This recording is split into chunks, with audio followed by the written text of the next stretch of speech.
Bangladesh is a nation of immense beauty and resilience, but beneath its vibrant surface, a silent battle is being fought by thousands of women, a battle against breast cancer.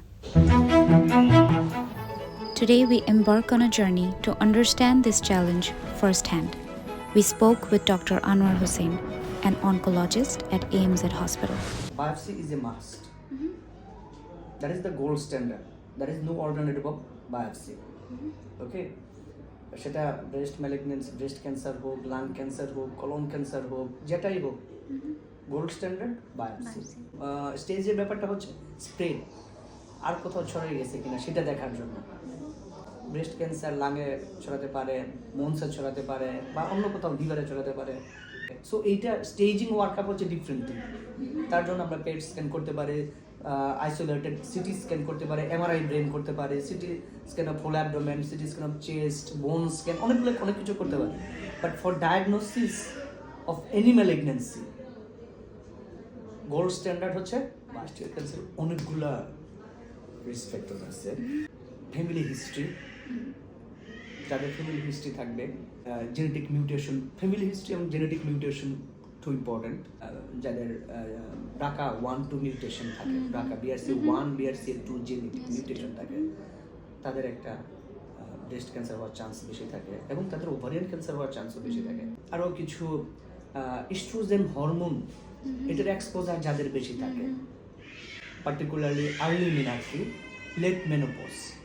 তারপরে কিছু জায়গায় only oestrogen পিল কিছু আছে, অথবা যারা hormone replacement therapy নেয়, যেসব মায়েরা ব্রেস্ট ফিডিং না করে, এটা সো কল্ড বলা, but all this are protective, physical activity protective যে কোনো ম্যালিগনেন্সির। Immunotherapy is this are using right now. আগে হইতো না এগুলা, বাট এখন ইমিউনোথেরাপি ইউজ হচ্ছে, আমাদের দেশে অ্যাভেলেবেল হচ্ছে, ভালো response is good. But traditional chemotherapy is still effective, plus immunotherapy. So অনেক পেশেন্ট চায় যে আমরা নিব না, তাদের ক্ষেত্রে অল্টারনেটিভ অপশন ব্রেস্ট ক্যান্সারের থাকে, যদি থাকে তাহলে আমরা সেটাও দিতে পারি। যেমন হরমোন থেরাপি, অনলি রেডিওথেরাপি দেওয়া যেতে পারে যদি পেশেন্ট কোনোভাবে কেমোথেরাপি নিতে না চায়। তারপর কিছু জায়গায় টার্গেটেড থেরাপি থাকে, সেটা দেওয়া যায়। ইমিউনোথেরাপিরও সুযোগ আছে, সব কিছুই। আমার কাছে মনে হয় মোস্ট ইম্পর্টেন্ট থিং যেটা আমাদের মারা এটা ভুলে যান, যেটা হচ্ছে পেইনলেস লাম্প।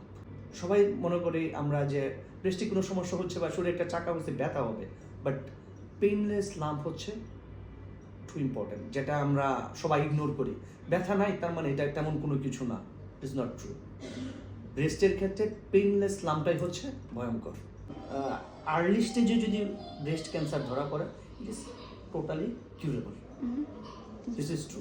আপনারা নিজেরা সেলফ এক্সামিনেশন করেন, মাসে একবার। 40-এর আগে হলে আমরা আলট্রাসোনোগ্রাফি করতে পারি, ডক্টরের সাথে কথা বলতে পারি, ডক্টর ক্লিনিক্যাল ব্রেস্ট এক্সামিনেশন করে দিতে পারেন, আলট্রাসোনোগ্রাফি অ্যাডভাইস করতে পারেন। আফটার 40 হলে আমরা সাধারণত ম্যামোগ্রাফি করতে বলি। Would you like to share a message to our audience regarding breast cancer awareness? সচেতনতাটা খুব জরুরি। Any change in breast or any lump that must be evaluated. October মাস ব্রেস্ট ক্যান্সার সচেতনতা মাস, ঠিক আছে, শুধু এই মাসে আমরা সচেতন হবো ব্যাপারটা তা না। এই মাসের সচেতনতাটা আমরা সারা বছর ধরে রাখবো। Disease is not a matter of shame.